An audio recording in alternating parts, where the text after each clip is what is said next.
That's how I used to cut my husband's hair.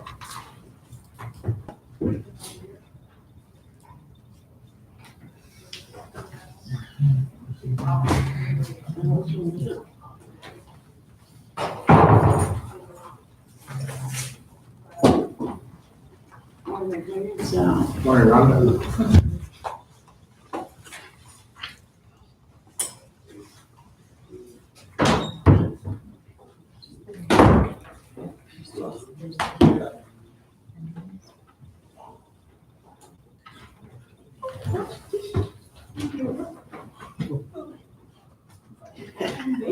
Is y'all ready to go?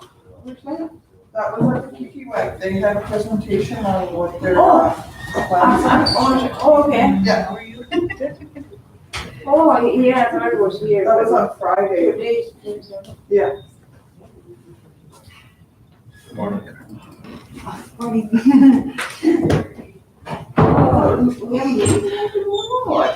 No, that was moved. That's just, where did you get that from? Wait here. Oh, that's Chris's, but, We got one there somewhere. okay.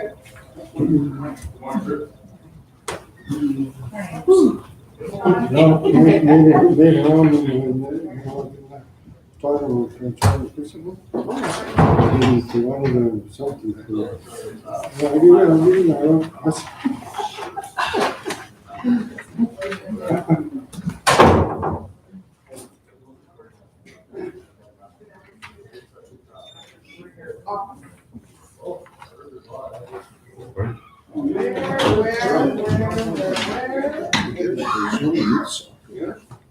So it's not our expenses, so they're total expenses. Just body checks.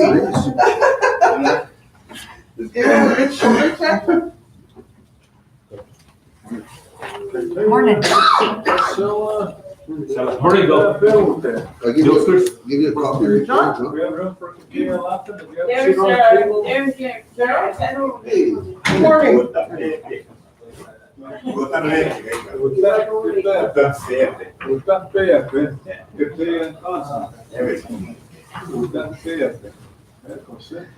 Okay. We've almost got the quorum here. Morning. Good weekend. I'm running here. Winter. Takes me a few months to grow. Carla, look at the screen here. I guess I can do both. Sure, if you can blow up the tiny agenda. My eyes are bugging out trying to read it.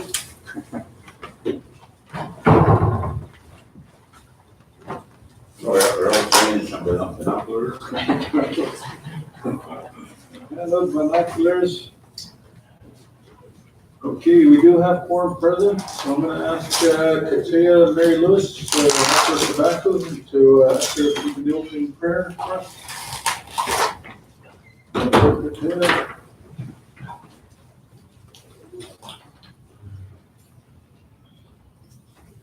Dear Heavenly Father, we thank you for this morning. You are here and with us, Lord, and bless us to run out here, Lord, and bless our help together. God grant us today to accept things we can exchange. Courage to change the things that we can. Live our own defense. In Jesus' name, amen. Let's send Katia and Mary Lewis for the opening prayer. Good morning, everybody. Just to let you know, we just come from the Joey Ross School to welcome the teachers back into the school year. So we met teachers from both the Joey Ross School and the Oscar Lawton Collegiate. Good morning, sir. Good morning, Coach. We have an agenda in front of you on the screen. It's not a printout, but hard or a digital copy. If we can blow that up a little bit more, Carla, please. So with that, we're going to go into the Cree sentence of the day. So I'm going to ask Katia Personas if he can throw us the Cree sentence of the day. And then we're going to start with John Nascapo. Get your pens out and prepare to copy what the key sentence of the day is. Now, Key sentence of the day, now, not the word, but the whole sentence. Now,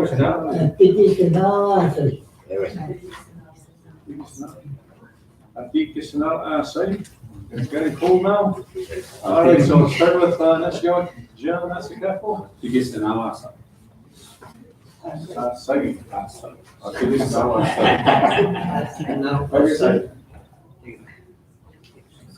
Yeah, okay, Itikisanaw asay. You missed the first word. Atikisanaw? Atik. Atik. Atikisanaw.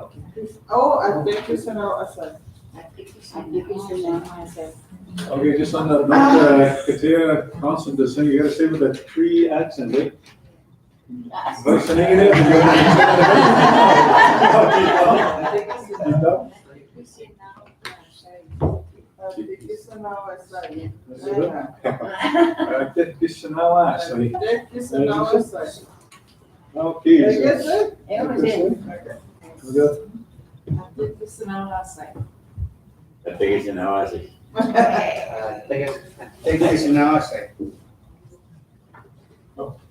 I said- think it's now, I'll say. Oh, we'll go to the back here. Oh, we got Katia laughing there. You can grab a seat up front here, Katia. I'll squeeze them in here beside Vice and Egan room.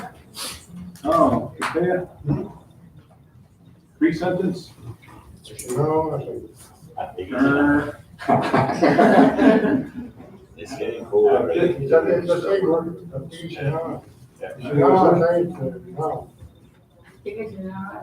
Okay, Tommy, Carla, Atikisanaw asay. Melanie. Atikisanaw asay. Oh, you guys are getting good. Naiwan ka agad. Naiwan, West, din ako.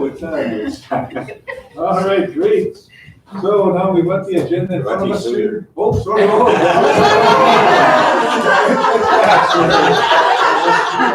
That's what she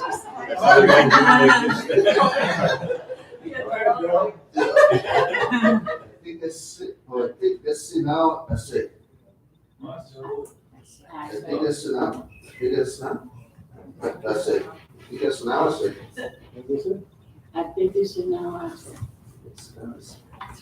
Yeah. I got it. Atikisanaw asay. Very good. Okay, can we bring the agenda down a little bit, Carlos? See, is that for an option of agenda? Too much stuff here. Okay, keep in mind, we're only meeting for this morning due to some meetings this afternoon, so we have to get through as much as we can this morning. So recognizing that, we had last gone through the agenda, we had to do the minutes previously from July 6th, 9th, and 10th. Those were the special meetings, as well as July 26th, 2018, regular and special meetings. These were distributed under Carla. Recognizing they were on the previous agenda, so we're just playing catch up right now. So it's really, at this point, a motion to accept the minutes as per these dates. Well, for the adoption of the agenda. Oh, sorry, we gotta go down more, sorry.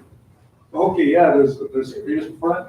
Are there any additions or notes to the agenda? I have something, I have Mr. Murtis here from the Manitoba correctional officers who wants to have something to say, and they'll have a say when we're getting ready with the meeting. See, just before we do add that in there, is this, how much time do you need? 5 or 10 minutes. Okay, you'll get 5 minutes, only because you're in last minute addition here.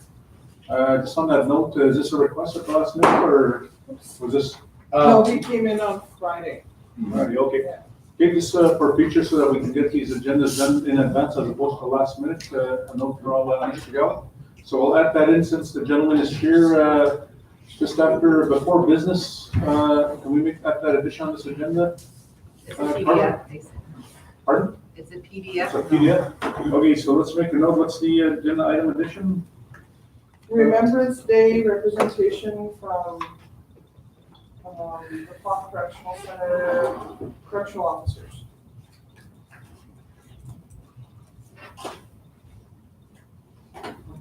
Okay, another addition, JP? Tom Concert. Sorry? Tom Concert.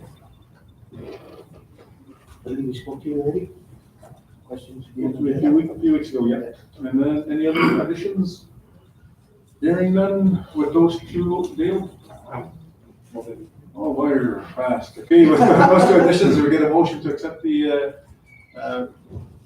additions to the agenda for today's date, moved by Initial Dale Knudsen, second by Initial JP Martin. All in favor? Carried. Thank you.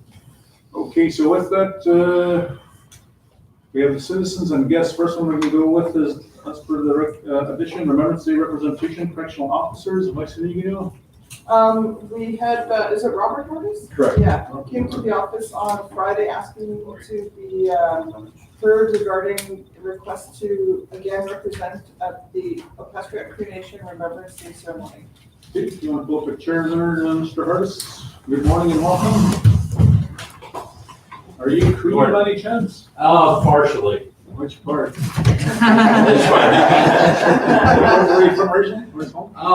My original reserve is from Flow, and I just moved up here working in the Park Correctional Center. Okay, well, welcome.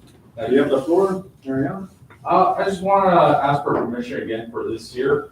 We came to OCN Remembrance Day last year. We had the honor guard to come over. I think that was a success, and I'm hoping this could be a continual annual thing for the next foreseeable future. Just a question to Vice Inigino, you overlooked the veterans file, that's come to your table? Yes, Okay, so if it's a recommendation, you don't need a formal motion, and really this is just yeah. part of an addition to your agenda for that day? Okay, I don't think you should have to come to get work over there when they set up something like that. yeah, that's correct, and that's why I asked if it's gone to your table, so if it is, then it's automatic. He asked to come to present, so I said we're meeting on Monday, so Yeah. it was. Is that because you like to have fun and get away from your office? Okay, so that's duly noted, that's correct, yeah. So hearing what Mr. Hardis says, Vice Inigino and for any on all future veterans, Remembrance Day ceremonies, that'd be an automatic with the correctional officers, so that we don't have to come back more, it'll be an automatic as part of the agenda going forward. Like I said, Excellent. great job, trying to hang on and stay a while and. We got some other meetings, but I appreciate it. Thank you, Mr. Hardis. Thank you. Like I said. Normally we go around the right side, but you're from Evans, so. Giveaway. He always did. I'll remember next year. Okay, so the next agenda item, the addition is Mr. Tom Johnson. Come on up, Tom, you have the floor. This is just an update on the project that Tom presented to us a number of months ago regarding the Mark Townsend Pershaw grant. Tom? Yeah. Okay. Actually, you can sit down, Tom, can we assist Sean if you get him on the month? So he's can start. Here, Tom, just pass over to Shelby and you can start the presentation. All right. Thank you, Shelby. Oh, $10 fine right here for selling concert.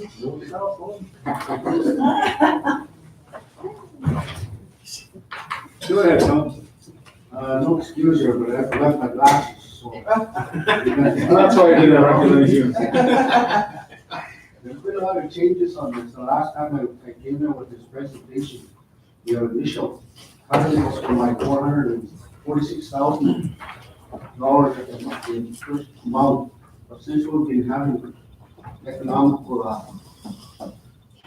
let's call that, effects on our materials that we using, it has really affected the, the amount of what I asked for the first time. So I knocked it down to half the amount of just going with the volume instead. Before you carry on, Tom, just a question on top where it says the purpose, you're requesting financial assistance from the TLE fund? Yeah, that was not supposed to be there, it was different. Okay, so pass that. Yeah. Okay, so you have a few minutes here, so if you can summarize what you have here, Tom, and where you're at, because I know the last time you presented the concept, and we send it back to the support of JP and I think Daryl. We're gonna assist them on this budget review. I don't know, that was a question, was working through you, right? Yeah. Question, what was TLE be doing a call for proposals for funding? Not right now, not with our proposed land acquisition. Okay, so that'll come down to where we're gonna potentially seek funding for us as we move forward. What's So- gonna come back to is, for the TLE, regarding the TLE, that I was really thinking of hoping that for the union workers to access money from their try anyone to write a system on that too. So that's why I didn't include that into the package, just the way I have it.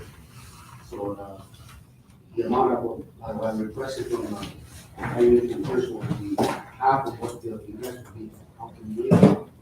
Okay, so let's carry on, go right into the budget then. And keep in mind, Tom, and for the leadership, that because we're going into budgeting exercise starting September, that keep in mind that when we put the notice out to all groups that are submitting for funds, that should be starting sooner rather than later as a notice, so that they can prepare their proposals accordingly. And in this case, because this has come forward, this will be part and parcel of that, recognized we're already into our budget this fiscal year. Yeah. And is it, Tom? So go ahead. So did you just want me to read out Yeah, the summary of the budget, what you have and what you're potentially seeking. Okay, but I have, yes, during this time, when I was working on this side, I collected all the amount of what, on the subcontractors and the amount of material and added up, what they'll be doing to make this work. And we have made some agreements on areas and that they'll do some contributions to help us build this. And there was other places that I approached to that employment and training, they'll be doing their part in help to put their students to work to help build this with a contribution of 50-50 on this. I submit half of what they're asking. And the rest is, well, it's pretty much a half and half program with all the employees. We'll be covering their wages and the others will be covered by the employment and training. We're going to try to put our local workers work on this to achieve their tickets and their hours of what they need for their students or their FCO. Any questions for Tom at this point? So with you're gonna reconstruct the new church? Yes. So with that, I don't know if the parish hall in Begay is attached onto the church. Yeah. Would that be more convenient for the elders and that if it were the same proposal? Okay, that's what it's saying here on here. Is it That saying- there would be I connected. thought you did it all. Yeah, no, it says here that on the third. Well, I was gonna work on the hall first. Because in the future, we're gonna be going after the old church. But it's really important for the machine. It was constructed. Just a question that then, Tom, and I recall about a year ago, we had a discussion about the church that it's at an end of its life as well, and based on the engineering review, that it is gonna fall apart anytime soon, so to speak. So it's not So 5 years or less? 5 years or less. Yeah, from the last assessment. Yeah. Okay, I'm gonna throw this out just for discussion, but National Capital is absolutely right, so that if we're gonna do this, should we not do this jointly, building a church and the hall together combined, instead of doing it piecemeal and coming back to the church after? Because we're in a situation where that's gonna come down and we finish our facility. Yeah. Could be next year, could be 2-3 years after that church is gonna have to be rebuilt. Yeah. So this is for something to consider in regards to when we talk about our comprehensive community plan, how we do this more effectively and properly. I know, Tom, that it becomes an opportunity for you to construct that, but from a grand scheme of things in regards to overall infrastructure, to do that all in one shot potentially. I don't know if that was discussed with the church group at all, or? Well, I have a meeting with them tonight, and that's the plan was to get new hall going, so that's when they're there, even that hall, because it's effective, because people want to use the basement, because Yeah. they have no access to get there. Right. That's why we're trying to build that ground level for this, for their use. So with this budget that you have here, is this just to rebuild part of what's already existing to reinforce it, or is this gonna be a whole Building a new one. brand new home rebuilding? Hall, yeah. And of this, I know that you indicated there was gonna be a submission to the Diocese of Brandon. Yes, How much of that money have you received to date so far? Well, 100,000, we had done that, so we completely, Okay, do we have proof of that, that's gonna be a commitment to you? Or was- I went to that meeting and they said it was approved. Okay, can- This one, okay, can we request that you get that proof in writing from that organization so that it is committed to? And then from there, we know what the potential shortfall would be for Puerto Rico. That's part of the budgeting exercise, because from a scheduling point of view, as of right now, there isn't money in place. This is something we have to plan as part of this budgeting exercise. Yeah. And then from a timing with the church, if you're gonna look at that consideration, or you do this separately and then look at that church after, to make sure that when you engineer it, it comes together without any hiccups. JP? I think he had a due date of the end of August to submit a proposal to the Diocese of Toronto. September 1st, and before that, Okay, so you submitted it already? pass it on more of it. I get the letter of support. Okay, and who's supporting you on this right now? Well, that's why I'm there for this, No, I mean on the development of your proposal. Church of Messiah and, Anglican. Okay, do we have enough support from a proposal point of view to strengthen your proposal for your submission? Are you comfortable with what you're presenting? Yeah. Okay, JP, I know you're working with them. I don't think it's, I'll give you that letter of support, but it's gotta be on the condition that you get that support from them. And then for OCN, what that means is it triggers us to start positioning to identify funds to support their request for the shortfall, because they're looking at 153,183,400 is the balance that we have to provide. And right now, with the budget for this year, it's not there. It would almost have to be a consideration of two things. One, we borrow money, and two, we gotta look at the payback on that, how you're gonna generate revenues. I know it states here that they rent out the hall, Yeah. but this is gonna be a long-term borrow potentially for Opaskwayak. But it is a facility that we do need, as you say, the one in the beginning works very well. So just feedback from the council, we'll start with Chairman and then Dave. Yeah, the schools have been using the parish out here quite a bit, Okay. and also, so given that maintenance from the school, Omar, they've been putting, they've been fixing things as an emergency, like doors or whatever, right? But it's not major, but minor repairs are being done by the school right now, Okay, whether it's electrical or plumbing or the doors, windows. okay. Dale? I was just gonna say that we've invested a lot into making money. So invested into making buildings and investing in our people. This is something that the community needs, and I think we should support it because we need that. We need that new building for, like everyone said, the school uses it a lot, and the kids use it a lot, and families use it a lot for birthday parties and stuff like that. But it's a safety issue too for the elders. So I think we borrow money and go on a long-term investment into the community. John Scubble, is that a hand up or a stretch? It's both. I agree with you, that's the point I was trying to make here, if I were to come back with a complete package in regards to the church, the hall itself, all in one package, and making it a multi-purpose facility. Maybe that way, it probably take you 2 to 3 years, but that way we have a place of prayer all in one package. You can see this the kitchen that they have there right now. I've used it a few times. It's not safe. And the place getting into the building is not safe, especially for the elders. Same thing with the church. That's not safe either. Like it's going to be.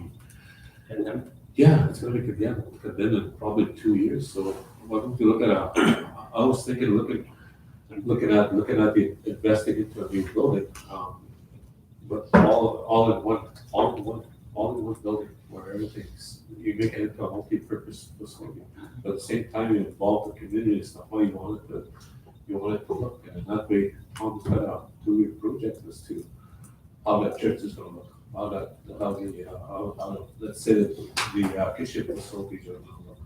You know, the one at the Getty is used quite often, and there's a need for another place. It's accessible. So with this, plan here, Tom, what's the square footage of this facility? Is it the same size as what the hall is there? No, this one, the one you're proposing. No. 75 by 30. Somewhere. Okay, what's the present one right now? Is it one? Yeah. What was the same size? Same size, okay, and this goes back to the question of, planning it properly, because are we outgrowing our facility, or because when we do have, events, it's packed, it's busting at the seams? Yeah. What I would, recommend for us people to consider, and it would be possibly, a step back, Tom, not saying that we're not gonna support it, but to do it properly and actually expand it, which would mean a build next spring. Because what I would present to the council here for consideration is we provide a letter of support for each to get the $100,000. What we need to do from this point, as part of our budgeting exercises, to look at opening that one properly, but also, I would also look at the Hall and Begetti, to look at two joint projects, because we can learn from what they've gone through in their experience, to, see what modifications they would propose as part of your planning here. But do it in a much bigger, broader approach. Because at Hall, you could probably double in size today for the needs of Opaskwak going forward. But also looking at initiating the study for the church now, because we know it's gonna come down, what is it, JP, in the next so many years? 5 years, so 3 or 4 now. Yeah, and the fact being that it's already, call it a danger zone, if you will, for lack of a better term, but we need to start planning on that now. So without losing the momentum you've created, we provide a letter of support today to pursue that $100,000, but that would be the starting point to do the proper planning, design, engineering, and as John said, take it to the community, start that dialogue to get what's really required by the community. What a lawyer done that. So how long, Tom, would you be willing to do that as well, like to build a new church? And Yeah. consider what other renovations, the Begetti one will need as well? Would you be willing to do that? They may need some renovations in Begetti. If I have something earlier, I think that's something that the Begetti Church has to answer. To leave it to them, and then this one, if you're already got the blessing of the church group here, no pun intended, that you're able to do that. So this is something we have to respect both parties, but you need to look at that, because I know the Begetti Hall does need improvements as well, and they need fundraising. Yeah, If we're gonna do one for here, we have to look at the equal and fair contribution going forward, but knowing we need those facilities built up. Yeah. And I was gonna make that motion as you recommended. that would read that we provide the letter of support to Tom for his needs for the Diocese of Brandon, Yeah. to provide a letter of support. We will leave that motion as, but I want to bring up another comment. So moved by Nishiawak, Edwin Jepson, by Nishiawak, Lori Laughlin, all in favor? Carried, thank you. So if we do that, it's gonna be getting you the commitment letter from them financially. And then what I'm gonna ask as a directive to Rhonda and JP, knowing that you're leading this process with them, is to look at the consideration with the church, because the community really needs, and the size and scope of what that facility is right now. Because what you're gonna need to do, Tom, is, call it an amendment. What you have right now would need to be expanded upon. JP? I think we need to create a project team or Jay, He's talking with E&T, I think he's been talking with social, but looks like he has some quoting here from CWO and probably somebody from finance and also the engineer, to come up with a standard proposal. With the church and the hall, right? Yes. Okay, so JP, that's a great recommendation, and Edwin said that OEA is part of it, so as a J, Rhonda, you can initiate this with your team, and I know JP is the lead on that, with working directly with Tom and the church group. Yeah. If you can prepare the team through an initial meeting with JP then, and find out what interest groups were gonna be part and parcel of that, and try to get to a more defined engineering design and plan with that, taking it back to the community as per Nancy Capo's commentary. So we'll go to John, then to Kateo Lappin. Just to remember the reason why I said to get back to the community is because over the last decade or 2 decades or so, a lot of our people have been going back into the traditional way of prayer. So it's got to be encompassed as this place is important. Because I think both Christianity and traditional way kind of incorporated it to say a happy medium. It's something that people, it's something people expect to be raised in a traditional way, but at the same time, we're caught that we're raised in a traditional way, but at the same time, we're raised in a Christianity. That was brought up to us by our parents or the people that raised us. But at the same time, we're kind of cut in half where the traditionalists is starting to come up.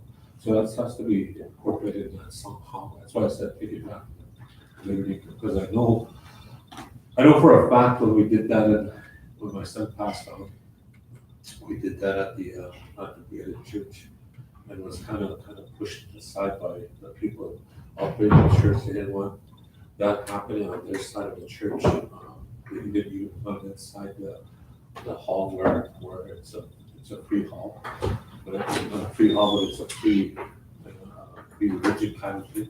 So it's gotta be somehow incorporated into that. Yeah, I think you understand what I'm saying, Tom. It's gotta be kind of open to go or whatever. You know what I think we're trying to get.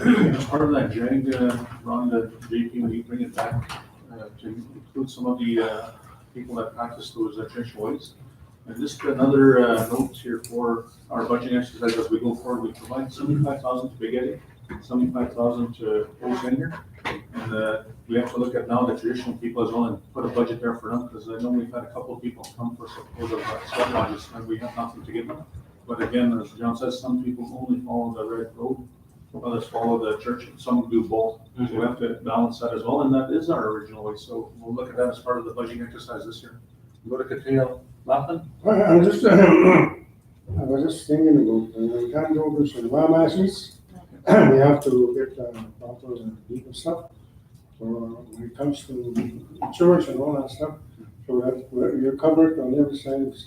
If something should go wrong in the building later on, so that for insurance purposes, sort of thinking the cost of it. And we do it the properly, like John says, Councilor John, that's all I wanted to say. We do it in a good way. We don't just build a building and then gets demolished and there's no way that we can rebuild it. That's what I'm saying. That's all I want to say. Thank you, Katia. So with that, then I'm hearing the feedback, looking at taking this into a bigger, broader approach. Yeah, So so I that's- wanted to share that, what he was talking about, too, about using the hall as for everybody. I was invited in Stratford, Ontario, to some people from there. And it was a colored community, and they had this community hall. They had colored young people doing their own thing, singing their own ways of rap music, but there's no swearing or nothing like that. And they just did their own part, and the elders were sitting on this part, listening to them. This is how they wanted to express how they wanted, what they believed and how they were brought up and stuff like that.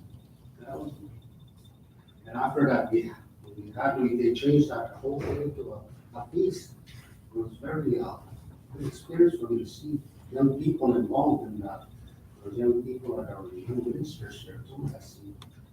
And those elders are guiding these people, young people want to do this stuff. And that's what I wanted to see this to happen in our community. Not just, one group, but everybody involved. That's what my intention is, to bring this home, share with everybody. I have no issues or any denominations or anything. We're all ready to start wanting to God, right? And that's the way I see it. Anybody express how they want, it's up to them. Not for me to judge. On that note, then we'll get a letter of support out from O&O and Eshgog for Tom for his proposal to be submitted, prepared by no later than tomorrow potentially. Yeah. Okay, just curious what for those people. I don't know if you discussed it already, but there is a tender out for parish hall to be fixed within the next month. There's about 15,000 that was identified for both churches, so there's some work going into that parish hall as we speak, just for classroom purposes and that. Just a question for JP then, was that being part of your planning? What do you do? They were gonna utilize it for the church, for the next hall. Is what they're promising. So based on what Omar's saying then, just to make sure we're all on the same page. So they did a walkthrough with Peter Schroeder, I did see the scope of work, there's a tender out for that. But my question is, we're gonna pump 15,000 into the building, or we're gonna Exactly. go down, but for now, We should use it for a project.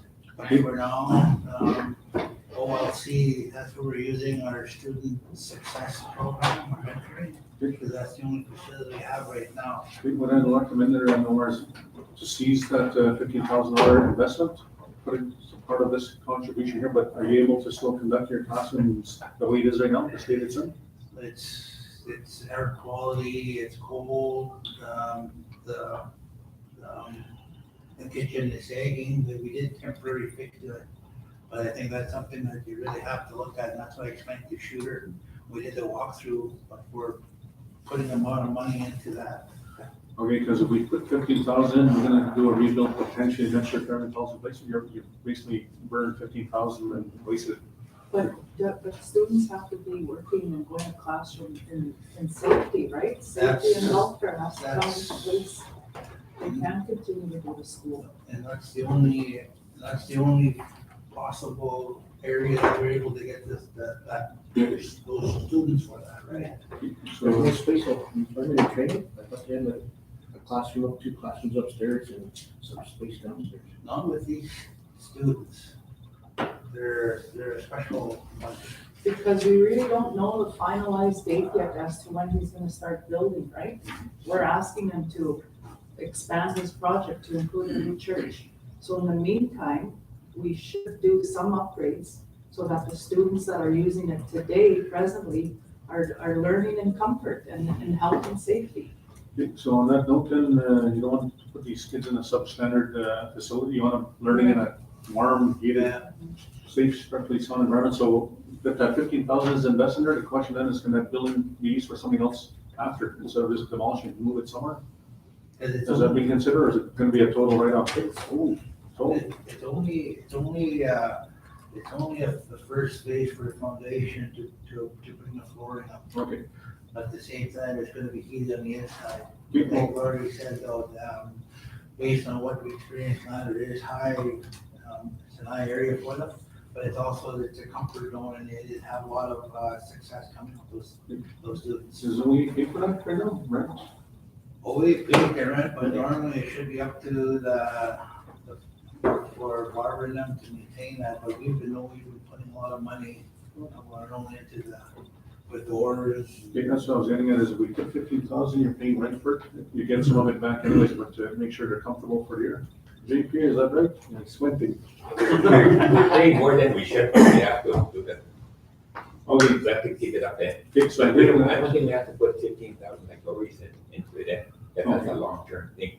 They're not to get by the winter end. Like, when they heat water, the basic stuff. Okay, so let's do that then, without knowing there's 15,000, doesn't mean you have to use it as, anyone says, let's get it to the basics, we get through this winter with heat and proper sound structural Yeah. repairs. This is not gonna happen this year.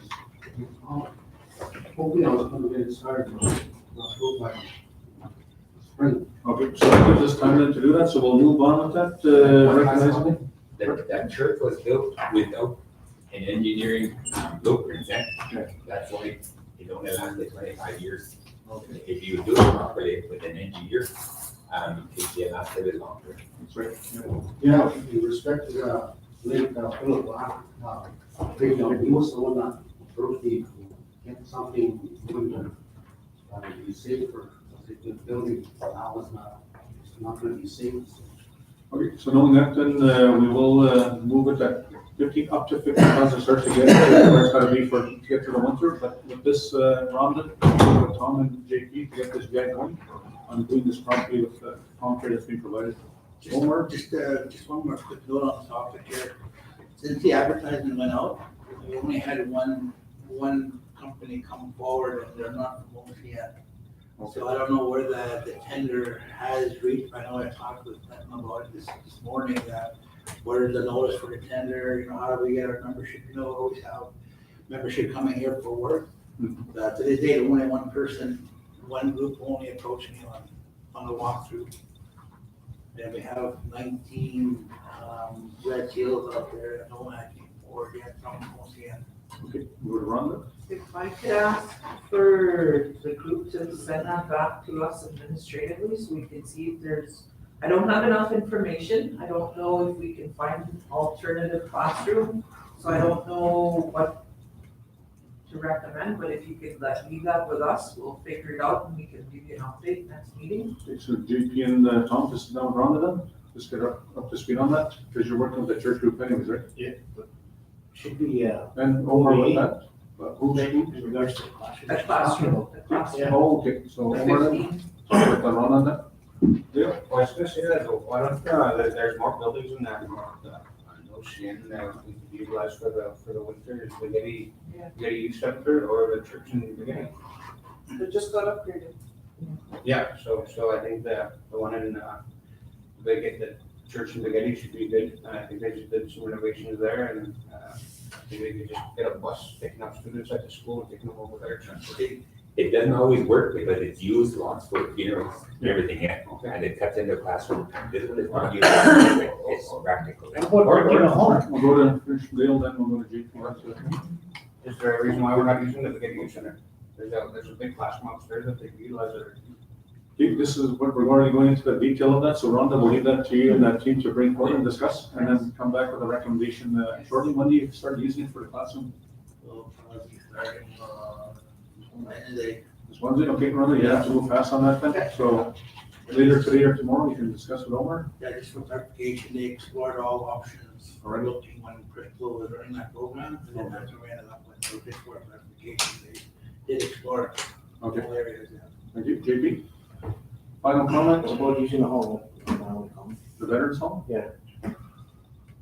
Was that explored? That's too close to the main school, Okay. but they did look at those as well. Okay, so you've got your feedback, so you guys can sort that out over the next 48 hours then? That was it, so Tom, you got what you need in the meantime, we'll get that letter to you with your proposal, and then the JAG team to get that going sooner rather than later on that? That was it? Great. Thank you, so moving right along, Tom, So, will I get that letter sent today? Rhonda and German, we can potentially wrap up, because we're only meeting for the morning session. Shelley, can you assist with German and Rhonda on this letter for Tom? We draft it up, and we're closing the session off this morning anyway, so. Yes, okay, yep, we'll get that by 4:30 today, Tom. All right, so Rhonda. There you go, there you go, sir. Hey, you gotta know that. Okay, so moving right along here, CEO's report. Did you say, I just said all, or I just said one? As you see, folks.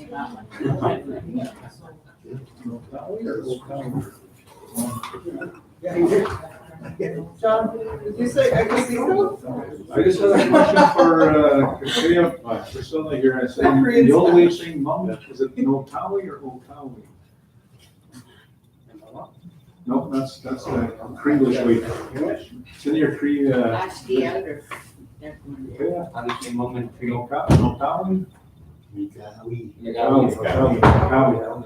This is for those of you who don't know, that's actually the real way to say mother in our original Cree. It's not Namama or Napapa, that's Kringlish. It's Notawi, is not. We hear that. Notawi is mother, Nokawi, and Notawi is father. Father. It's like talking to Mama. Yeah. Well, I'll talk to her. Yeah, so even that, going back to the old Cree, so just a point of interest. Okay, we now have the next agenda item here, Chief Executive Officer report. That was presented at the last meeting. It was tabled, oh no, there was actually, you're correct, we did go through it. But nothing to present this week other than the next follow-up. Okay, so hopefully catch up on that one, so no problem there. Minutes, again, these were tabled, but you had them all, so it's really just a matter of motion. Because you guys had them over. Jeff, second by Mr. William Laughlin, all in favor? Carried, thank you. And that's just blanketing all those meetings, that was the special meetings we conducted. We had the last meeting at a regular with them. Okay, thank you. Good thing. And you're talking about old Queen? Yeah. Going to church, what do you think, Priscilla? Do you know? Where's that? I'm going to church. Damian? You think Damian? No. Me parecía. You Queen. Meet Vanessa again. Yeah. Kaya ganun naman. Going to church. I'm going to church, Vanessa again. Is church? Inachi. Me parecía. Panesiga. Vanessa again. Tapos po panes. Panes. Kaya ganun naman, Vanessa. Panes. Go around the Thunderbirds. Oh, Thunderbird, Vanessa. Yeah. Oh, okay. The old way of praying. I asked it naman. Okay. What is it? The Panasigan? Meet that. The Panasigan? That's when you put in the old ways, that's before God, it was our That's the tradition. highest. Meet that Vanessa again. Hierarchy. When you were a teenager? Okay, thank you for that, Kate persona. So this is interesting, like Omar said, you know, what does that have to do with the church? But it's, again, as Kate Latin reminds us, it's our language is very powerful and it's the meaning of those words, what they meant to the Thunderbird, which is the highest belief in the traditional way of praying. Very interesting. How that was easy. Enough about. Okay, moving right along, business.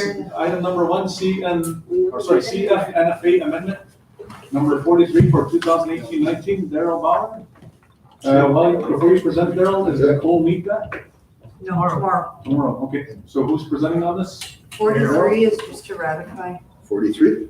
Okay, do we have the attachment under the list here, Carlos? We can bring that up, please. While we're waiting, there's some people that watch, and they say hello on Facebook. So we have Paul Personas that sends it to them from Hut Bay Exploration. Good morning. Tell them, say good morning. Good morning. And then Brian Good morning, Paul. Valentine said hello, and then he said Pat said, Janet Sinclair waved. Brian Burns, hello. Oh, very good. So there's people actively watching. So good morning, everyone. We'll continue doing this at every council meeting moving forward. So we thank you for tuning in, but share the good word with all of your friends on Facebook. And this is just part of our transparency and accountability for all membership. Okay, so we're bringing up that item here. Number 43. Okay, Daryl, you got the floor. Okay, this is the roll from Nicole Mead, CFO, CFNFA amendment number 43. INAC amendment number 43 for 2018-19. Due to time constraints, this amendment needs to be signed. This will be presented at the next FAC meeting for ratification. So the recommendation that O&O sign the CFNFA amendment number 43. And this is for the income assistance program, case management and pre-employment supports. And the total amount is $701,000 for this amendment. Any questions on that? Here, JP? Move. Okay, so moved by Anishka JP Martin, second by Dale Knudsen. Anishka Dale Knudsen, all in favor? Carried. Thank you. It's just trustee money, right? Amendments to existing budgets. Thank you. We come back to the original agenda, please.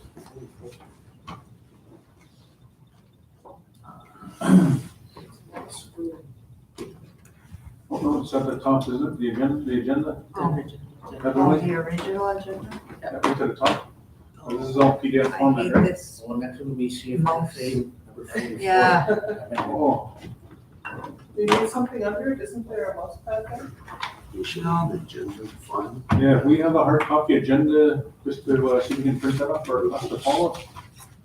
Okay, so what is the next agenda item here? That's what I wanted the original. You can pass me that so that I can read off of that. Here, just click on it. Thank you. Okay, the next item is CF NFA Amendment number 44 for 2018-19. Okay, before we do, Lori, just want to see what this is. Just the background information, something for recommendation. Okay, our next sent us the amendment number 44 for OEA, for OEA's post-secondary program, the additional funding for $274,303. There's no risk to this amendment, it's just going to benefit our students. So moved by Mr. Lori Lappin, second by Mr. Dale Knudsen, all in favor, carried unanimously, thank you. So it's going to be signed. Okay. Item number 3, election code amendments. Who's speaking to this? Judy Head? I will. Stephanie. Okay, is the individual here, or do we just go without it? It's from the election board, so we can't speak to it. We need an election board representative. So we'll table that for now. See if we can get somebody this morning. Item number 4, residential small-scale agricultural permit, Captain Irene Personius, VCR number 18-057. I think the election board just wants to meet with the whole note to update us on the amendment. That's the request. Is that any time to This meeting. Okay, so, well, let's go through this one before we come back to that. Item number 3, election code amendments. Want to read it off, Rhonda, please?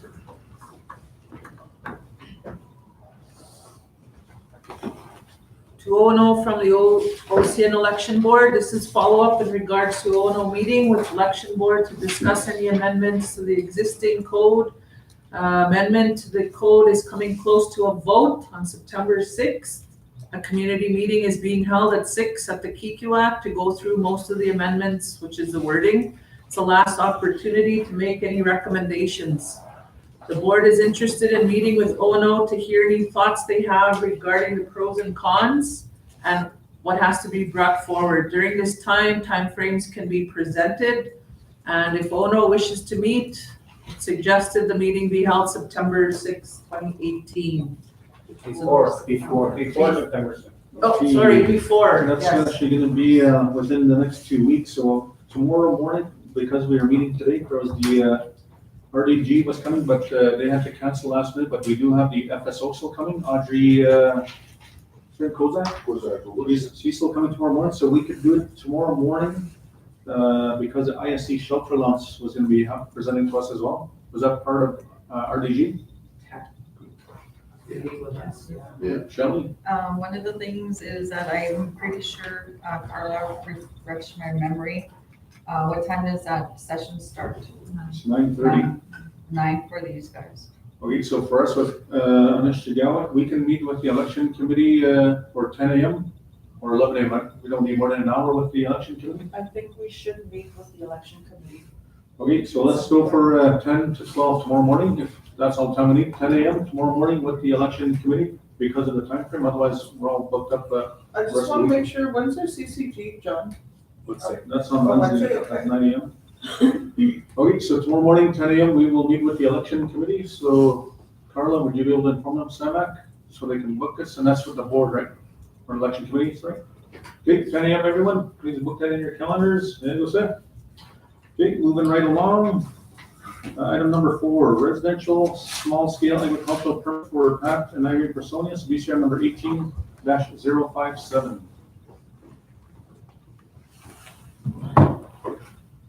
This is for Catania, Pat Personius. Okay. Can we excuse the owner for conflict of interest? Just kidding. All right, before we go, Dale, go ahead, Rhonda. You want to read that, please? Okay, this is from the Lands Division.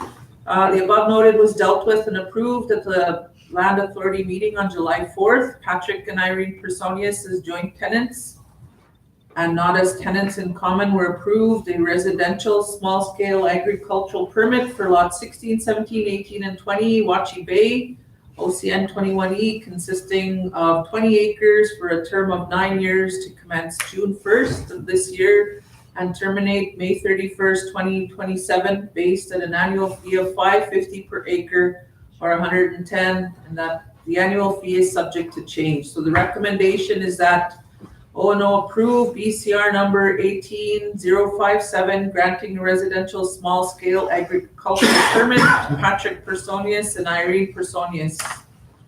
as joint tenants and not as tenants in common for lot 16, 17, 18, and 20, situated in unsurveyed subdivision known as Watchy Bay. Okay, we don't have to go through all the details, we know it's there, so we can get a motion to accept, moved by Nishigawa Dale Knudsen, second by Nishigawa Lori Laughlin, all in favor? Carried, thank you. Just on that note, question, because I know when I went through the campaign trail, I know when talking with Katea Personas that they don't get garbage service, I don't know if you still do. Could we look into that for the members of Watchy Bay as to why they're not getting garbage service and to see what it would take to get the garbage trucker at least once every 2 weeks? Because right now we do it once a week. How often, would 2 weeks be okay? How often would you want your garbage picked up? Once a week. Once a week? Okay, Rhonda, we can look into that as to why we're not servicing the members out there and to see what it'll take to get service out there. But I don't want to, put it in a garbage can. That's a visual. Yeah, To have it all over the place. so once a week would be better. And do you have a garbage container? Well, we burn everything in there, I haul it to the dump. Okay, I'm gonna ask Rhonda And that. if it's gonna be farther up, I don't wanna go there. Okay, Rhonda, again, not only for Katea Personas, but all the members that live there, to get that truck there once a week for pickup as well. And I don't know how many live there. You have a lot of neighbors? Well, if you're taking a look at that, you might go take a look at Bracken Dam also, and also Timberland Trailer Court. You see those guys driving up there, truck every day, Timberland Trailer Court, instead of throwing garbage away. They could be doing other things to improve Timberland Trailer Court. Cemetery Road. Yeah, sorry, just on that note, John, and I recognize Omar and Rory were sitting on CWO, you know, as we're going through this transition, so I didn't know they were not getting it. So let's look at all the satellite communities of Opaskwak and get that in with, especially that new truck that's providing that service. See, that's what I was gonna recommend with TWO, is to look at all the stops and that, cause I know there are certain streets that are missed, example, like Cemetery Road, that was missing a long time. Which one?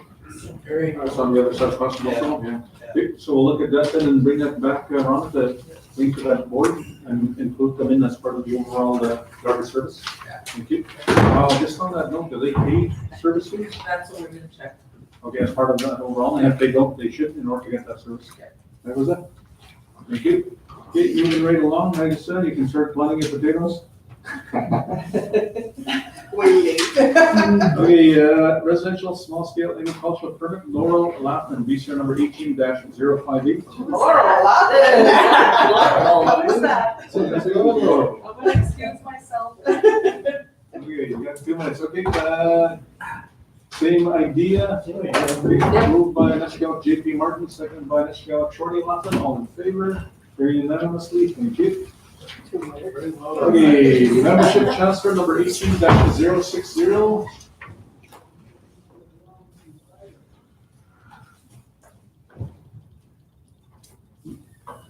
Okay, go ahead, Rhonda, if you can read that, please. Who's this from? BDA. Okay, on the recommendation from the BDA Board of Directors at their meeting held on August 20th, they gave approval to accept the membership transfer of Cyril Podoliki. Subsequent to that, a releasing VCR was received from Cross Lake Band of Indians. The following membership application was reviewed and recommended for final approval by O&O. Full name, Cyril Podoliki, date of birth, registry number. Recommendation that the O&O approve and sign BCR 18060 to accept the transfer of Cyril Podoliki from Cross Lake Band of Indians to Opaskwak Cree Nation, and that the request be submitted to the Department of Indigenous Services to amend their records. Okay, so moved by Nishigawa Shorty Laughlin, second by Nishigawa Dale Knudsen, all in favor? Carried unanimously, thank you. That was the first time I heard of Cross Lake Band of Indians. That's their legal name. Just like the Paw Indian Band. It used to be the Paw Indian Band, yeah. Same Yeah, idea. Paw Indian Band was not a band of Indians. Okay, moving right along, item number 7, PPC bylaws. I never seen it before. Band of Indians. Oh, Okay, this one is for PVDC bylaws. Do we have anyone from PVDC here to present? Acting as Chris Quick, can we call Chris Quick, please? yeah. While we're doing that, I'll recommend we take a quick 10-minute break. What time do we have on the dial here? Okay, I think we're gonna finish this early, so you want 10 or 15 minutes? No break? Okay, we're gonna keep rolling then. Okay, I'm just signing the documents, excuse me one moment. Yeah, there's a lot of work to do. Yeah, Oh, I got crazy.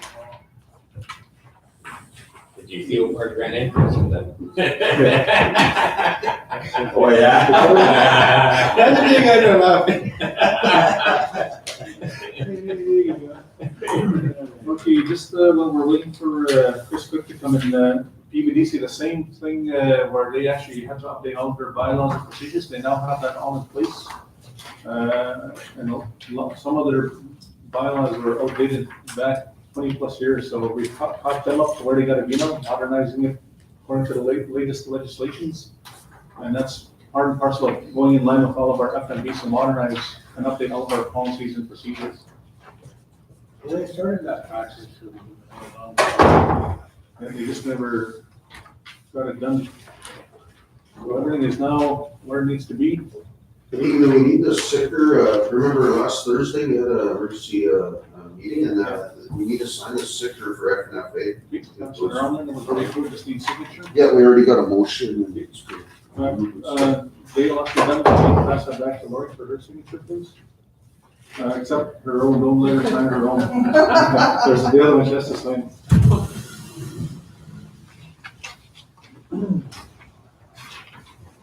Hey, what's the word on Chris Cook? Garrett's called him, yeah. Is he coming? Okay, and while we're waiting for the other consideration, as we said in the discussion with the church plan, is we're gonna be going into a budgeting exercise shortly, so it's time to start putting on your financial thinking caps. Capital event for any capital infrastructure, you don't see it. Who's that? Oh, for, yeah. Church. Yeah, and that becomes part and parcel, looking at all the resourcing available, to see where it'll fit, recognizing that in past years, from what I understood, there's certain departments got the same money as a lot every year, and some are left back, so we need to find that balance and bring some of those up that were, I wouldn't say neglected, but given minimal budgets to bring them back up as well.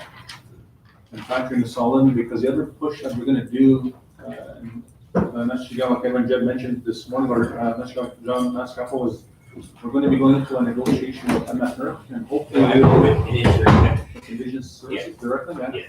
That will hopefully have us secure an additional 2.5 to 3 million plus potentially. So that will help provide a uplift financially to OEA. I think we really need to look at our transportation fleet right now, where our buses are used all departments from OCN youth programs, right to Winnipeg and whatnot, so we really should think of some kind of plan in place to update our fleet.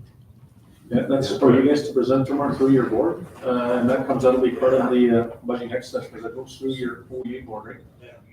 Yeah. John? I know over the last few years, we've worked talking about that, but just like public works does, and they make a submission to capital, and each year capital allocates $50,000 a year for that amount that they pay back. I think it's like $350,000 for a machine, but over 4 or 5 years, we commit $50,000 per year for capital, right? Mm-hmm. That could be the same way for that. You know, they get 3 or 4 new buses, and we allocate $50,000 to $80,000 per year for that little payment. So that way they get their buses right away instead of giving them $480,000 a year, we give them that. I'd like to increase our replacement reserves, so we have money, so we don't have to take out the loans and pay the interest, eh? This is where we need you to, your thinking caps on to do exactly that, so we're basically stretching our dollars farther, to be able to do exactly that type of stuff, so. With that, moving right along, is Chris Cook here yet? No? He's on his way though. Is that his way? Yes. Where's he coming from?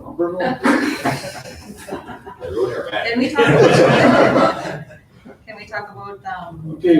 September 17, 18 then? What is that? The Cumberland trip? Oh, yes, yeah, just on a side note, I know it's not here. Shelley and I, along with Rhonda to a degree, I know she was on for a week, but we were having dialogue with Rhonda through her digital office, so to speak. We're planning some things here, and the idea being that without reinventing the wheel in the case of how we're gonna develop part of our lands. We're gonna kill two birds with one stone, and we've got that commitment now to go meet with the Cumberland House membership, as well as the Cumberland House Cree Nation regarding the lands that are there. Lori, this was, The mayor and council. mayor and council. Yeah. That's what it is, along with the chief and council, right? They, yep. Yeah, so it's gonna be a combination. We actually said we'll wait for them until they got their ducks in order, which they finally have done. So September 17th, we're going to be there meeting with Cumberland, so everyone needs to be available for that, or at least a quorum. Secondly, we're then gonna flip over from there to go to Whitecap Dakota Nation. And the reason for that particular visit, which we've confirmed already, is to go do research and study and analysis on how they did their land planning with commercial development, commercial residential development. Because we're now going into a phase where there's potential lands we want to secure, and part of it becomes how do we utilize these lands effectively to maximize housing opportunities, both residentially as well as commercial residential. So people that want to build and lease lands from us, and not just band members, but non-band members, and that's how they generate revenues for taxation and whatnot. So we'll need to ensure we have the right people included on this tour, which will be PBC, lands, TLE Lori is part and parcel of that, and then of course the leadership here, and maximizing how we're gonna build a plan based on best practices. So they've already confirmed and agreed to that date, Shelley, September. September 18th, 10 o'clock in the morning. Yeah, so logistically, we'll go from Cumberland, and you can either stay in here, preferably Saskatoon, right, is where they're close by, so Saskatoon, then we'll flip over to meet with them. So Shelley, you can get the logistics on where we'll be meeting, and whatnot, so we can plan accordingly. That was it? Yeah. So keep that open for your calendars, and we'll get a confirmation, so we'll be sending a large contingent for. That was it? If we're gonna be going there, should we be seeing if there's OCN members that we can meet with to just have a short meeting and hello and greeting? Yeah, we could do that as part of time. It'll be a matter of timing to, again, kill three birds with one stone. So absolutely, put a notice out there for band members that do live in Saskatoon. We could probably look at doing a town hall meeting with them somewhere in a borrowed space, so to speak. That was it.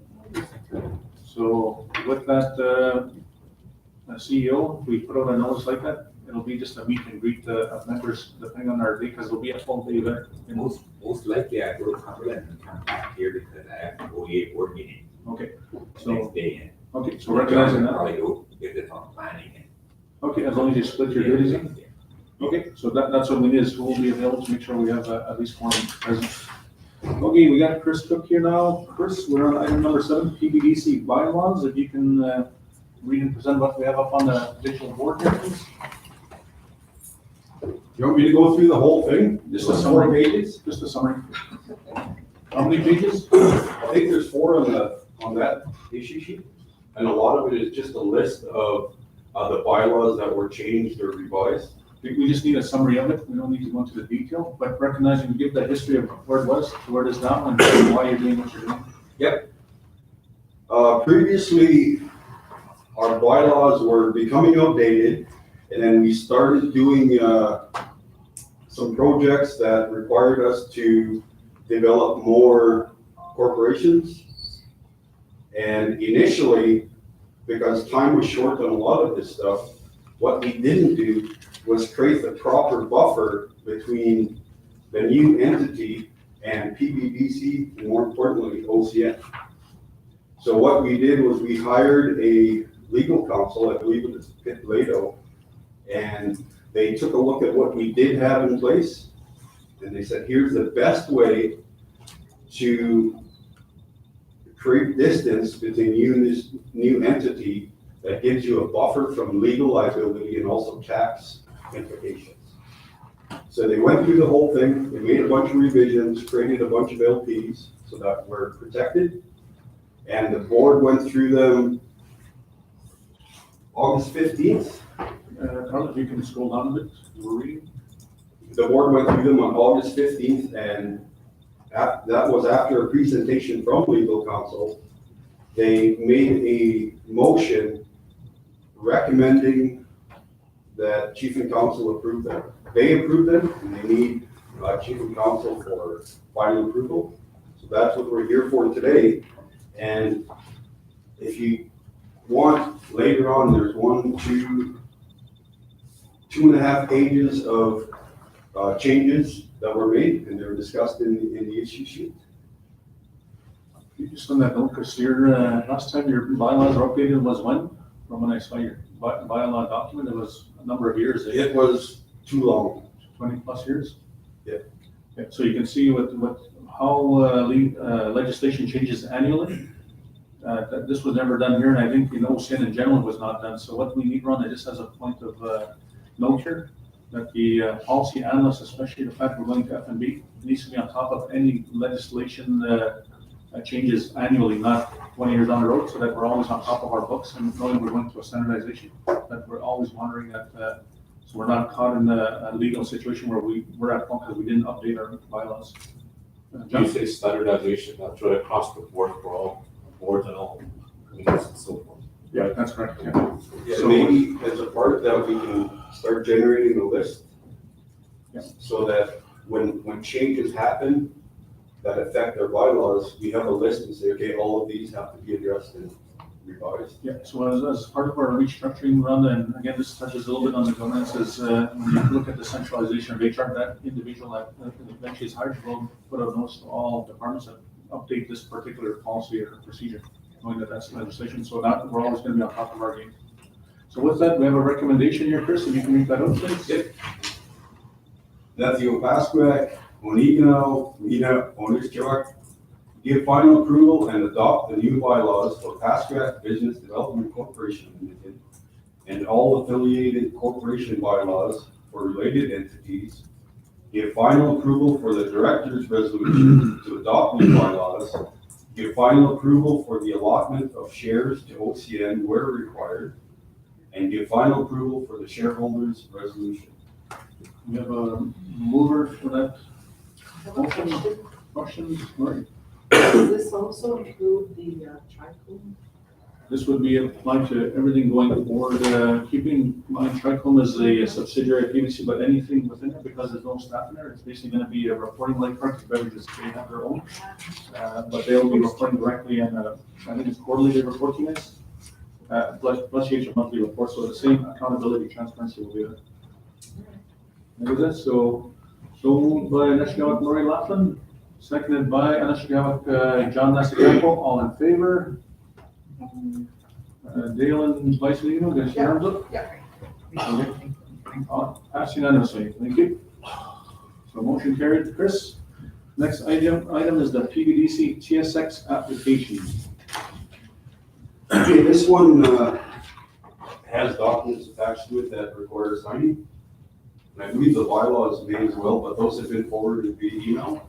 These ones have not been forwarded. Ginger has the documents and she's coming in, within 15 minutes. Okay, if you can read this one then as well, and this is really just, again, as Chris mentioned earlier, you're transitioning all of your companies potentially to LPs, limited partnerships. When I joined PVC, they had no LPs, and this is where your tax protection comes in, because right now, the way the companies were structured, they were paying taxes, which is a total disadvantage as a First Nation corporation, so they've now transitioned to move all of their companies towards LPs, which is the way you eliminate paying taxes to the CRA, et cetera. So you maintain more of your profits back into the company headquarters. So this is part and parcel of that with the NAC chairs. Yep. And this one is, so on the third page, so I'll read most of it, because it is pretty important that O&O is fully aware. PVDC is applying to TSXV for its approval of the transfer of the escrow shares from PVDC to the Opaskwack NAC Investment LP. And that's newly created. It gives us the same buffers and tax benefits. Any income or revenues earned off reserve by a First Nation corporation that is more than 10% of that corporation's total gross revenue allows for that income to become taxable and will also make all other income taxable. So if we didn't do this, even our on-reserve operations are affected. So it's very important tax-wise. To this date, PVDC has been able to transfer the 2 share certificates into the new LP name. The first 10% release in January of 2017, 1.2 million shares, which were sold, and the second release of 10% in March of 2018. The reason for the application is to ensure that all corporate records will record the change in ownership at that time, and if approved, all subsequent releases of shares from escrow will result in a share certificate issuing in the name of the LP rather than PBDC. It will then not be necessary to have those certificates reissued in the name of the LP at a later date. And this was required for the first two because we didn't have things set up. So it would save us time and money. And this is confusing, costly, and results in a delay which could result in the shares dropping in value while the process is completed. So basically, if we had a really good deal and the shares were 5 times what we bought them for, and then we went through this process, they might drop. They might increase, but they might also drop, and that's a risk that we can keep away from. If a transaction is assessed by the Canada Revenue Agency as being non-arm's length, they can take the position that the sale occurred on a different date, or the market value of the escrow shares was more than 23.8 cents a share. If that happens, the CRA could then take the position that PBDC sold at a profit and had a taxable gain, which we would have to pay taxes on. The application also asks that the TSX Trust correctly record the name of PBDC as it was incorrect in several places in the escrow agreement and TSX Trust records. There are presently 9,000 NAC shares held in escrow by TSX in accordance with the escrow agreement. These shares remain registered in the name of PBDC. The application is essentially a request to have those remaining escrow shares correctly registered in the name of the LP to reflect the sale that took place on December 11th, 2017, so that for tax and other purposes, the books of TSX Trust will show those shares as having been owned by the LP as of December 11th, 2017. That's 9 billion, right? Not 9,000. What's that? Is that 9 billion? Oh, did I say 9,000? Yeah. Oh, sorry, yeah, that's 9 million shares. We saw that. Good catch, yeah. Where did I end up? OCN indirectly owned the shares because it was the sole shareholder of PBDC, and it continues to indirectly own the shares once registered in the name of the LP. Since OCN is the sole limited partner of the LP, and there was no change in the underlying ownership of the shares, TSX Trust is prepared to record the change in the registered ownership on December 11th, 2017, if the TSXB approves it. The TSXB wants approval from NAC, or NAC, sorry. My eyes are getting old. And we see no reason why that should be necessary. Nevertheless, we are planning to send the application to NAC and have them confirm in writing to the TSXB and TSX Trust that they have no objection to our request to record the transfer of the escrow shares on December 11th, 2017 from PBDC to the LP. As of today, 15% of the shares will be released from escrow every 6 months and will then be available to trade freely on the TSX. And the schedule is listed below, so it's basically September 7th and March 7th, and it shows the next 2 years. Attached is a copy of the application to the TSXB and TSX Trust, along with a letter to NAC to approve the transfer, and the matter was presented to the Board of Directors and was approved by Board Motion Number 18-046. The recommendation is that the Opaskwayak, Negan, Mina, and Neshua approve the application to the TSXB and TSX Trust to transfer the remaining shares from the Opaskwayak Business Development Corporation to the correct name of Opaskwayak NAC Investment Limited Partnership, effective December 11th, 2017, and that the Opaskwayak, Onegano, Mina, Oneshchawak approve the resolution authorizing PBDC CEO to carry out the acts and dealings necessary to put forward the application to TSXV and TSX Trust as stated above. Any questions? Hearing none, we have a motion. Moved by Vice Executive Jennifer Flood, second by Mr. Edwin Janet, all in favor? Carried unanimously, thank you. Okay, and as I said, Ginger has the documents. When she brings them in, I will, I believe there's one there for signing. When she brings them in, I'll have them brought over here for signing. Okay, perfect. Thank you, Chris. Okay, Okay, moving right along here. I think we're done. You're done. Okay, thank you. Thank you. Clear Sky Connections supports BCR number 18-059.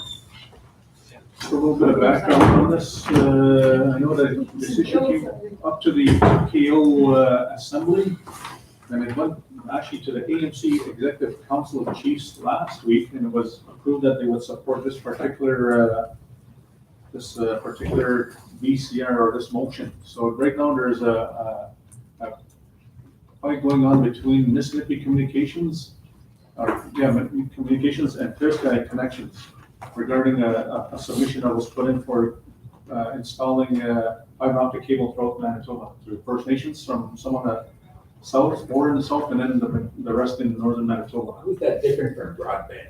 It's actually one and the same. Broadband's one and the same thing. Same company? It's basically a fiber optic cable. Oh, their broadband is actually part and parcel of, there's some amalgamations that happen. Yeah, yeah. So they're part and parcel Broadband of. came here in March or February. Yep, they're part of this Clear Sky Connections now. So they basically amalgamated their horsepower to be able to do this whole in one shot.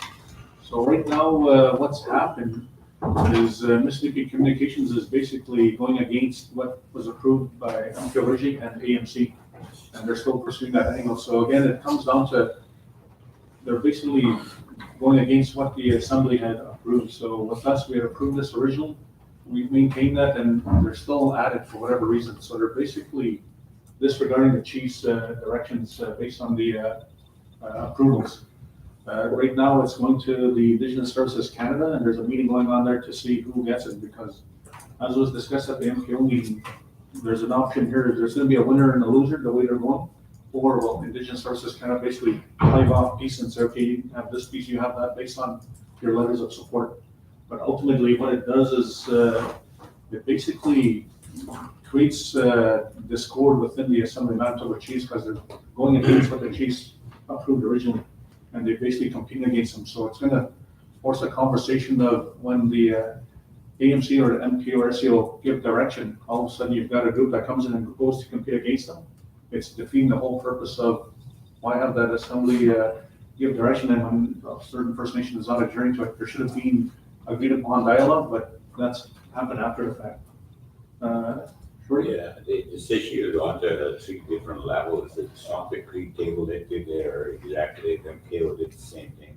Yeah. And I'm not too sure what happened with AMC, but I know it was an issue that we talked about, and some of the chiefs were kind of surprised or unaware of what was happening with Mississippi, actually, when Vice Chief made his presentation there, Vice Chief Lewis. Yeah. So it's been tossed around. Just to give you a little bit of history on that, and it's no different than what we encountered with the railway. AMC gave us directive, it goes back 10 years, and they gave a directive to a technology committee to study this. They adopted it based off of a plan similar to what happened in James Bay, USG, Quebec, where they worked together in unity, the 3 nations, and they owned it outright as a consortium. What happened with the Mississippi through Octagon is they came and after the fact and submitted a bid, even though it was endorsed by AMC. So it created friction, and that's what's been battling out at all different levels of MKO, SEO, and the AMC now. So it comes down to the question of the fact, and it goes back to the whole governance of AMC and the conflict of interest there with the Grand Chief that's there now was the chief of Octagon and submitted this, knowing that he was becoming, well, potentially the Grand Chief, and still try to act as a director of that corporation. So it becomes a question of, is that individual the chief of PUC, a direct board of directors of this company, or the Grand Chief? And you can see it's created conflict of interest. And right now there's 2 corporations battling out with these 2 entities. So it's, for us, we're saying that we're supporting the original intent of the AMC. And where it falls within the two companies and ISCs where it's at now. So they've got to iron out and come up with a solution to either follow the due process of the contract submitted by proposal, or are they gonna create a fight amongst First Nations is what's becoming a divide and conquer right now. Go to JP then, Evan. Motion for the recommendation. Okay, so we got a motion by JP to adopt the motion in support of elections. I had a big worry about one of them. Okay, so I don't need to JP, if you're okay with that? That was why I had my hand up. Okay, so I don't know that JP, so moved by Edwin, second by JP, all in favor? Carried, thank you. Okay, so is there someone that has to leave soon or not? Not, okay, we'll keep moving right along here. John, I did not believe that long, Okay, John McKenzie's on his way up. Who? John McKenzie to do the next 2, 3. Yep. We have that lunch day. Yeah. Okay, so CWO agreement for underground installation, John McKenzie is on his way up. And he's speaking with these next two details? Yeah. Finance administration. Yeah. Is he speaking to that as well, or is that finance administration committee? No, this came from the finance, but it's his project, so Okay, I'm so sure he talked to both. if I can ask Rhonda to read this off, so when he gets here, we can go into detail. Sure. OCN is preparing for an upgrade to the water treatment plant. Well sites have been identified along provincial highway number 10. In order to connect to the new wells, a pipe must run under highway number 10. Therefore, an agreement for underground installation must be signed by the province of Manitoba and OCN. The installation will include maintenance of a 300 millimeter diameter raw water line, complete across provincial truck highway 10, and make connections on water treatment plants. Once the agreement is signed, the province will prepare a permit to allow construction and maintenance of the piping. So the recommendation is that O&O approve by way of signing the agreement for underground installation between the province of Manitoba and OCN for the new well connections. Okay, so question, moved by Anushka Dale Knudsen, second by Anushka Lori Laughlin, all in favor? Carried unanimously. Good job. Okay, just any questions for John McKenzie over here, JP? For the trucking, you mean this north of the highway here? Yeah. Those little trails? Is that where you guys were gonna run the piping? Oh, yeah, yeah. Right across from the turnoff into Spaghetti there to the landfill. We installed the 2 wells there, and that's where we're gonna be running a line all the way from there to the water plant. Okay, just land staff had questions on who was clearing the land out there, maybe you guys should just, Yeah, I'll be finished their application this morning for that. Okay, any other questions for John McKenzie? Hearing none, so different than the approval again for the pipe coming underneath this section of highway, so very similar regarding the requirements for jurisdictions. Okay, thank you for that.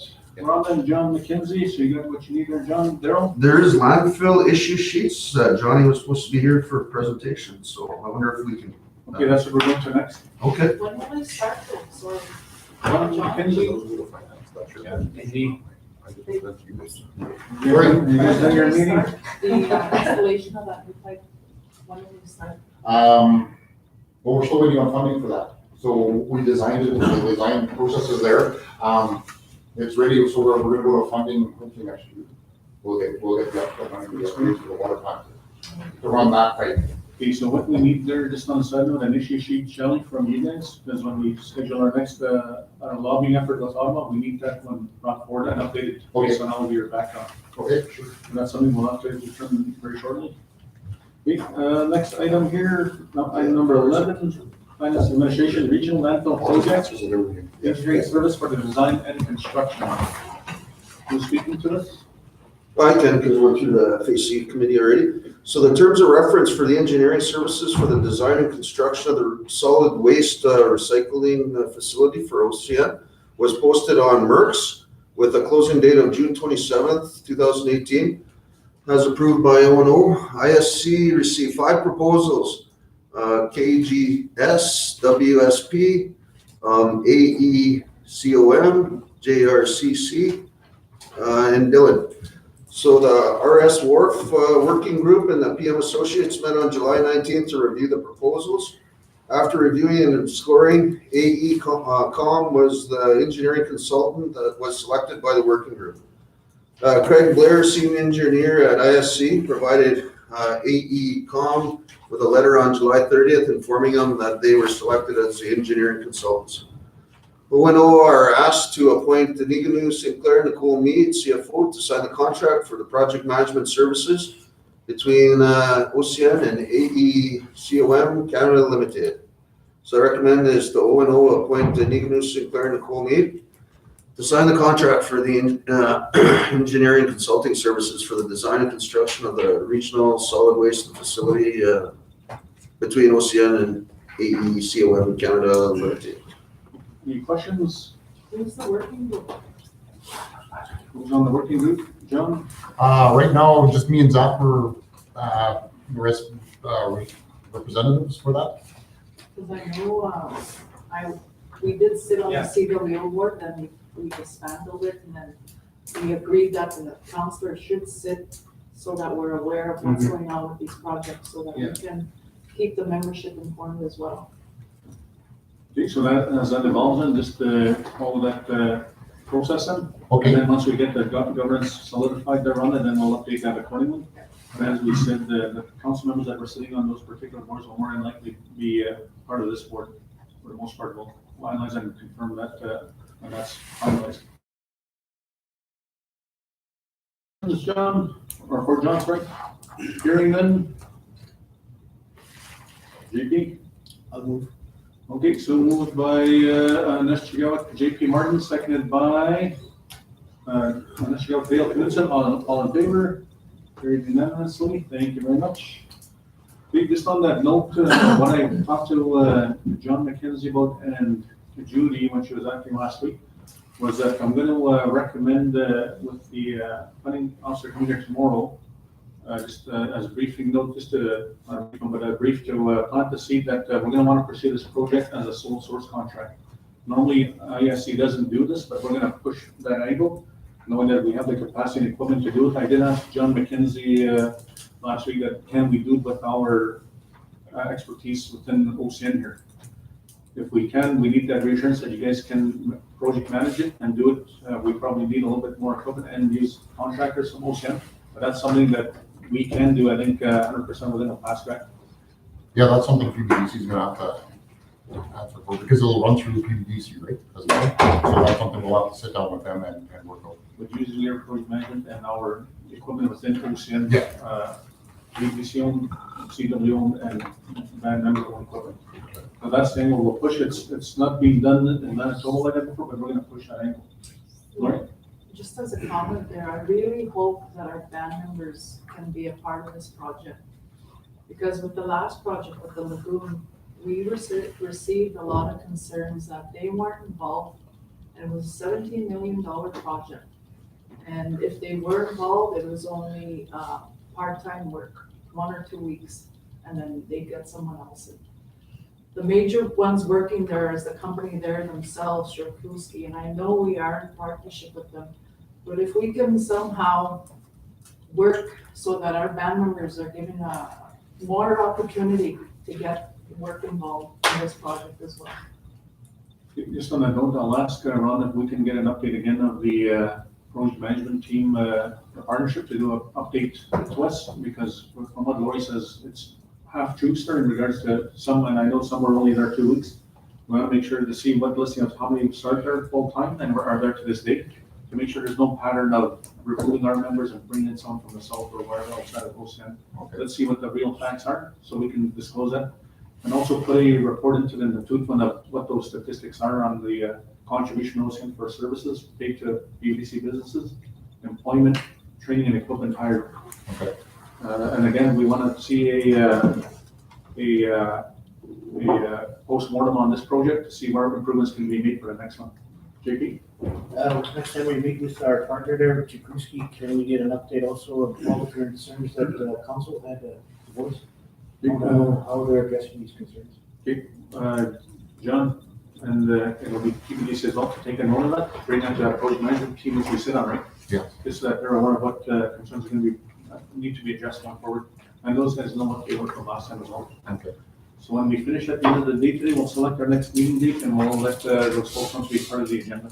Well, just moving forward, that, so with the project, we're trying to do it underneath our wing there, at the end. Within the construction arm of PUDC. Yeah, we always acknowledge that we can do that, right? But they, you always told us that this is the way it's supposed to be done. Yeah. Like, having outside work, so that we've always advocated our own membership to do it, we have the ability to do it. I think walking this path will open a lot of doors for future projects, yeah. Yeah, with the capacity that's been learned from the partnership, and that's what it is, it's a learning process to see how much we can do or can't do, and we gotta fill in those gaps with the right people to project manage it properly. And knowing that it's really an earth moving project, it's not like building a pump station or anything like that, it's really just moving a lot of earth for the most part. Right, John? Yep. Okay, that was it.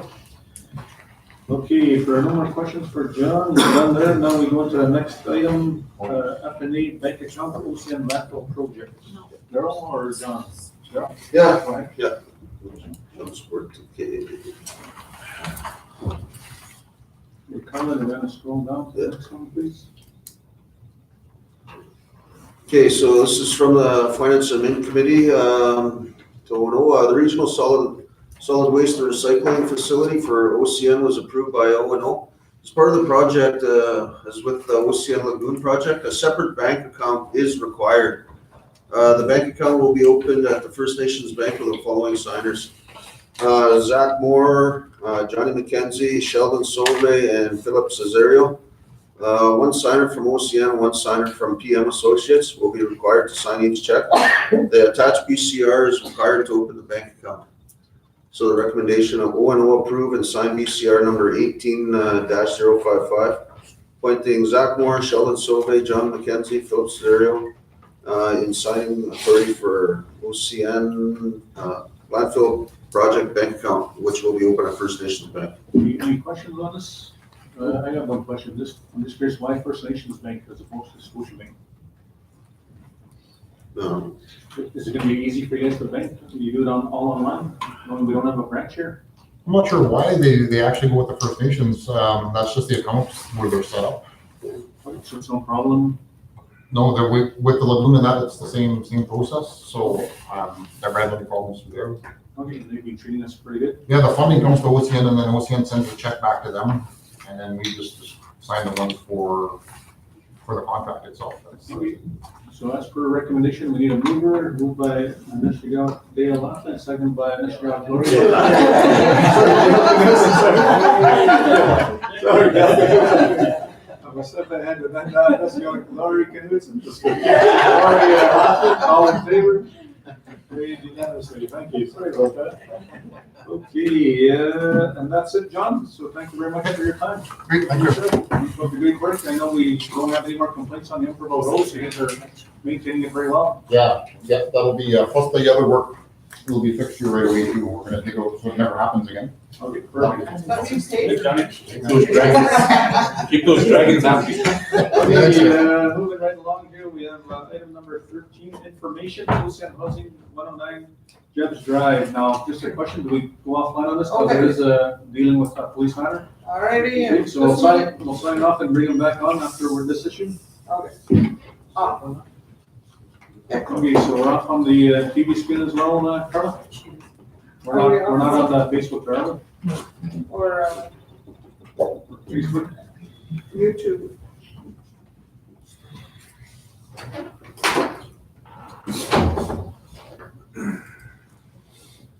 Here, are we good there, Shelley?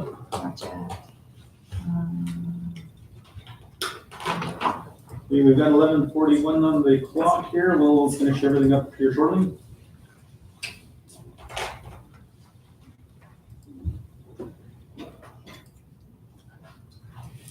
Okay, so this was just the request to add it on here because of a commentary, I guess, by the homeowner of that particular home regarding a situation regarding police. So we said just wanted to put it on here for everyone's information, so that if you get calls on how it's being dealt with accordingly. So Shelley, are we off now? I have no idea. Okay, just shut everything down. Okay, go ahead, Rhonda.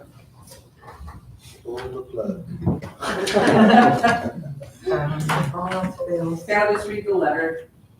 It's to